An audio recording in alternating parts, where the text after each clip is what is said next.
तो हमने परावर्तन की परिभाषा पढ़ी, परावर्तन क्या होता है ना।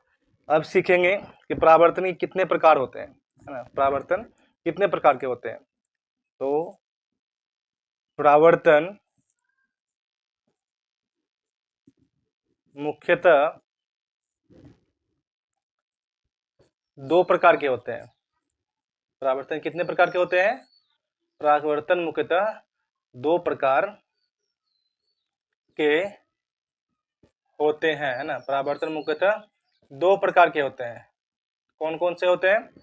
तो पहला होता है नियमित परावर्तन, है ना। क्या बोलते हैं, नियमित परावर्तन, है ना, नियमित परावर्तन। और दूसरा जो होता है वो होता है अनियमित, अनियमित, है ना, अनियमित परावर्तन, अनियमित परावर्तन। तो पहले टॉपिक को हम लोग समझते हैं कि नियमित परावर्तन क्या होता है। नियमित परावर्तन क्या होता है, ठीक है। तो चलिए समझते हैं। मान लीजिए कि एक सतह है, ठीक है। ये कांच की सतह है और ये समतल सतह है। ये कैसे सतह है, ये समतल सतह है, ठीक है, समतल सतह है। और ये कैसा है, नीचे का जो पार्ट है ना वो क्या किया हुआ है, रजतित किया हुआ है। रजतित का मतलब आप समझिए कलई, या तो मतलब पेंट, ताकि जो है प्रकाश जो है ना जब इस पर पड़े तो प्रकाश आर पार ना हो, ठीक है। तो जैसे ही समझिए यहाँ पे मान लेते हैं कि एक प्रकाश की किरण यहाँ पर आपतित हुई, मतलब आई, टकराई, ठीक है, और ये इस डायरेक्शन में चली गई।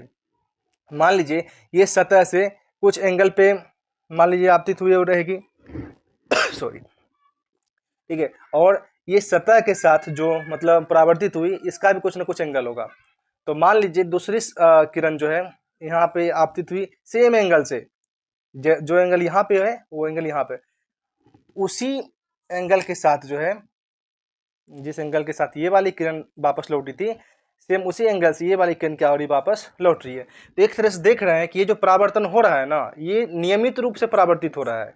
इसीलिए ऐसे परावर्तन को हम लोग कौन सा परावर्तन कहते हैं, नियमित परावर्तन कहते हैं, ठीक है। तो मतलब वैसा परावर्तन, वैसा परावर्तन जिसमें, है ना, वैसा परावर्तन जिसमें प्रकाश की किरणें, प्रकाश की किरणें, प्रकाश की किरणें, ठीक है, प्रकाश की किरणें, तो प्रकाश की किरणें नियमित रूप से परावर्तित होती हो, है ना, नियमित रूप से परावर्तित, नियमित रूप से परावर्तित होती है, क्या होती हो, है ना। तो उसे कौन सा परावर्तन कहेंगे, तो उसे नियमित परावर्तन, नियमित परावर्तन कहते हैं। आगे आगे बात समझ में, नियमित परावर्तन किसको कहते हैं, जिस एंगल के साथ आपतित हुई एक किरण दूसरी किरण भी सेम उसी एंगल के साथ आपतित हुई है, तो परावर्तन भी सेम एंगल के साथ हो रहा है, ठीक है। तो इससे परावर्तन को हम लोग क्या कहेंगे, नियमित परावर्तन कहेंगे, ठीक, क्या कहेंगे, नियमित परावर्तन।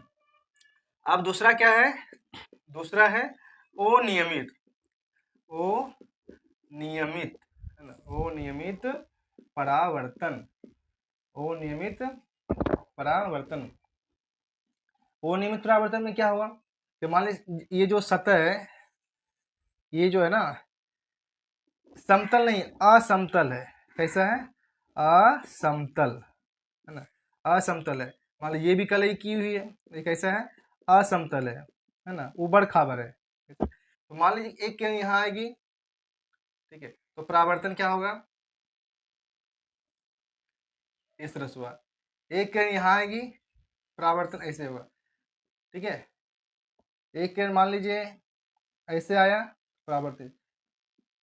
तो यहाँ पर आप देख रहे हैं कि हर एक किरण जो आपतित हो रही है ना उसका क्या है, अनियमित परावर्तन हो रहा है, एक तरफ परावर्तन नहीं हो रहा है, क्योंकि सतह क्या है, असमतल है। असमतल सतह के कारण परावर्तन क्या हो रहा है, अनियमित हो रहा है। इसलिए ऐसे परावर्तन को क्या कहते हैं, अनियमित परावर्तन कहते हैं। तो डिफिनेशन क्या हो जाएगा, परिभाषा से क्या हो जाएगी, वैसा परावर्तन जिसमें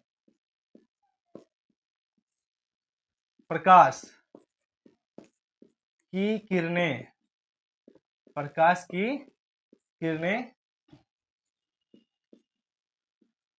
अनियमित, है ना, अनियमित रूप से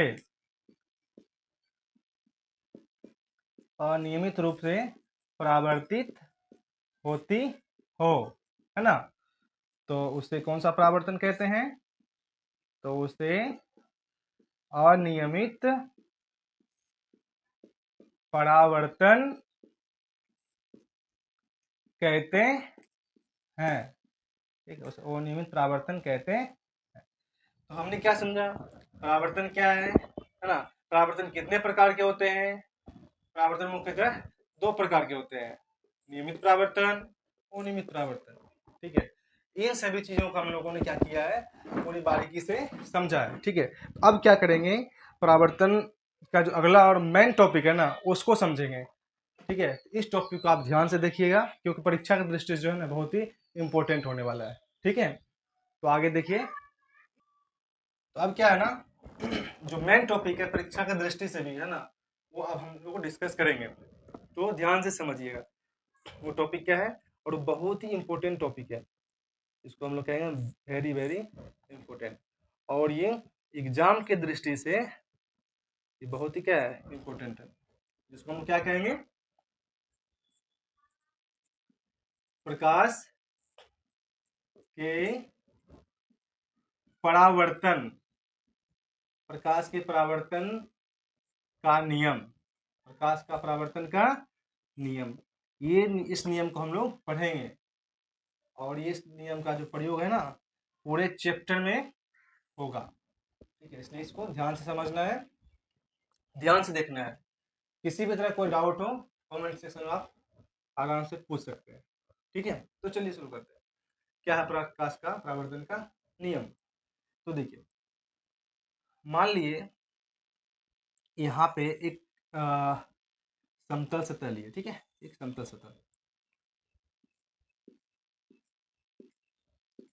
ये समतल सतह लिए, ये कांच की सतह है, और नीचे का हिस्सा क्या किया हुआ है, रजतीत है ना, आपको पहले ही बताया, रजतीत का मतलब क्या होता है, कलई किया हुआ हो, है ना, या तो पेंट किया हुआ हो, ये हो गया।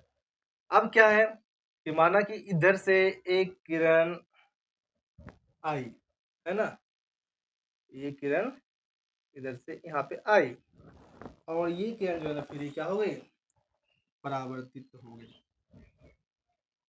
इसका नाम हम लोग दे देते हैं, है ना, ये ओ, ये तो यहाँ कर देते हम लोग ए, ये हो गया ओ नीचे लिख देते हैं ना, ओ, और ये हो गया बी। ठीक है, तो ये कौन सी किरण हो गई, आपतित किरण। अब भी से ही ध्यान में रखना है कि कोई भी प्रकाश की किरण जो किसी भी समतल सतह या किसी भी सतह से टकराती है, तो टकराने वाली जो किरणें होती है, ठीक है, उसको हमेशा कौन सी किरण बोलते हैं, उसको हम लोग बोलते हैं आपतित किरण।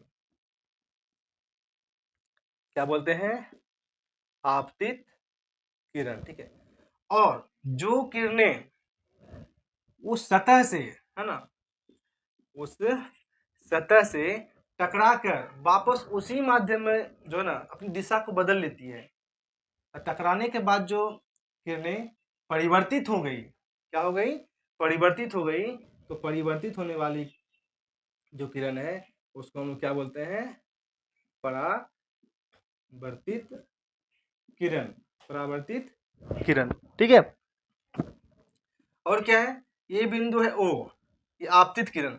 तो कोई भी आपतित किरण सतह पे जिस बिंदु पे टकराती है, जिस बिंदु पे टकराती है, याद रखिएगा, उस बिंदु को हम लोग क्या बोलते हैं, उस बिंदु को बोलते हैं आपतन बिंदु। क्या बोलते हैं?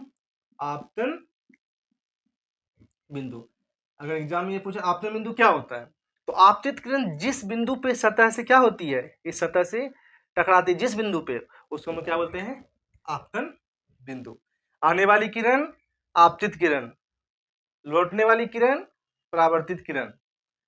जिस बिंदु पे टकराएगी आपतित किरण, कौन सा बिंदु होगा? आपतन बिंदु होगा। आगे बात समझ में? एक चीज और, अब क्या है, इस बिंदु पे हम लोग क्या करते हैं ना, एक 90 डिग्री का क्या करते हैं, कोण बना लेते हैं। 90 डिग्री का यहाँ पे क्या बनाए? कोण। तो 90 डिग्री का मतलब कितना डिग्री? तो क्या समकोण, क्या हो गया? समकोण 90 डिग्री का। जब कोई भी रेखा किसी डिग्री पर लंब होती है, 90 डिग्री का कोण बनाती है, तो उसको हम लोग क्या बोलते हैं? उसको हम लोग बोलते हैं अभिलंब। क्या बोलते हैं? अभिलंब। आए बात समझ में? तो मतलब क्या हो गया, आपतन बिंदु पे डाले गए लंब को, है ना, आपतन बिंदु पे डाले गए लंब को क्या बोलते हैं? अभिलंब बोलते हैं। कोई दिक्कत नहीं। तो पूरे टॉपिक को जितना भी चीज है सबको बारीकी से समझना है। आपतित किरण क्या है, आपतन बिंदु क्या है, अभिलंब क्या है, परावर्तित किरण क्या है, तो सबको अभी यहाँ पे हम समझा रहे हैं आपको, ठीक है। बाद में सबका डिफिनेशन भी लिखेंगे, है ना, और इसका नोट्स आप प्रॉपर तरीके से बनाते रहिएगा, ठीक है। तो चलिए, अब क्या है कि आपतित किरण और ये जो अभिलंब है, अभिलंब समझ गए ना, कि आपतन बिंदु पर डाले गए लंब को क्या कहते हैं? अभिलंब कहते हैं, ठीक है। अब देखिए यहाँ पर क्या है, आपतित किरण और अभिलंब के बीच में एक कोण बन रहा है ना, इस कोण का नाम क्या दे देते हैं? आई। क्या दिए? आई। कौन सा कोण हो गया? आपतन कोण। इसको क्या बोलते हैं? ये जो आई है ना, ये आई, ये कौन सा कोण हो गया? आपतन कोण। आपतन कोण। और ये परावर्तित किरण और अभिलंब के बीच का जो कोण बना है, ये हो गया आर, ठीक है, ये हो गया आर। इसको क्या बोलेंगे? इसको बोलेंगे परावर्तन कोण। क्या बोलते हैं? परावर्तन कोण। तो इस तरह से जो है, अब देखिए, तो परावर्तन का जो नियम है ना, उसको हम लिखते हैं, ठीक है। तो परीक्षा में पूछेगा तो उसको बारीकी ढंग से पहले फिगर बनाना है, ठीक है, पिक्चर को बनाना है। अब पिक्चर को बनाने के बाद यहाँ पे लिखना है कि परावर्तन के मुख्यतः, है ना, परावर्तन के मुख्यतः दो नियम होते हैं, है ना। परावर्तन के मुख्यतः दो नियम होते हैं, ठीक है। तो पहला नियम क्या हो जाएगा, ये जो कोण होता है ना, याद रखना, ये कोण और ये कोण, दोनों कोण आपस में क्या होते हैं? बराबर होते हैं। ये कौन सा कोण है? ये हो गया आपका आपतन कोण। ये कौन सा कोण है? परावर्तन कोण। यहाँ लिखना है कि आपतन कोण, ठीक है, सर्वदा, सर्वदा का मतलब हमेशा, ऐसा नहीं कि अभी होगा बाद में नहीं होगा, सर्वदा मतलब हमेशा, है ना। आपतन कोण हमेशा परावर्तन कोण के क्या होता है? बराबर होता है ना। आपतन कोण हमेशा क्या होता है? परावर्तन कोण के बराबर होता है। तो मतलब क्या होगा? आई, आई इक्वल टू आर, मतलब इसको लिख सकते हैं कोण आई इक्वल टू कोण आर, ठीक है, कोण आई इक्वल टू कोण आर, ठीक है। दूसरा नियम, दूसरा नियम क्या है? अब देखिए यहाँ पे, ये कौन सा है किरण? ये आई आपतित किरण। ये कौन सी किरण गई? परावर्तित किरण। ये कौन सा चीज, कौन सी रेखा खींची हुई है? अभिलंब। तो आपतित किरण, परावर्तित किरण और अभिलंब तीनों क्या है? एक ही समतल पे है ना, हाँ? एक ही रेखा पे है ना। क्या लिखना है? आपतित किरण कोमा, जो गई किरण वापस परिवर्तित हो गई, उसको क्या बोलेंगे? परावर्तित किरण। आपतित किरण, परावर्तित किरण और आपतन बिंदु पे डाले गए अभिलंब, तथा कर दिया, तथा आपतन बिंदु पर डाले गए अभिलंब, है ना, अभिलंब तीनों एक ही समतल में होते हैं। ठीक है, आपतित किरण, परावर्तित किरण और आपतन बिंदु पर डाले गए ये जो अभिलंब है ना, क्या होता है, तीनों एक ही समतल पे है ना, इस पे ये तीनों एक ही समतल पे है। ठीक है, इस चीज को हमेशा ध्यान रखना है। तो हम सीख गए कि प्रकाश के परावर्तन कितने नियम, प्रकाश के परावर्तन के मुख्यतः 2 नियम। पहला नियम को क्या कहता है, आपतन कोण हमेशा किससे बराबर होगा, परावर्तन कोण के बराबर, मतलब ये कोण हमेशा इसके बराबर होगा। ठीक है, दूसरा नंबर क्या है, जो किरण आई उसको क्या बोलते हैं, आपतित किरण, जो किरण लौट गई टकरा के उसको क्या बोलते हैं, परावर्तित किरण। और जो बिंदु है ना, ये बिंदु, इस पे जो हम लोग लंब डाले हैं, डाला गया जो लंब है ना, उसको क्या बोलते हैं, अभिलंब, है ना, क्या बोलते हैं, अभिलंब। तो तीनों एक ही समतल में होते हैं। और ये प्रकाश का जो परावर्तन का जो नियम है ना, ये बहुत ही क्या है, इम्पोर्टेंट है, इसलिए इस नियम को आप, है ना, ध्यान से याद कीजिएगा, क्योंकि परीक्षा में इस ऑब्जेक्टिव हो या सब्जेक्टिव हो, ये आता ही आता है।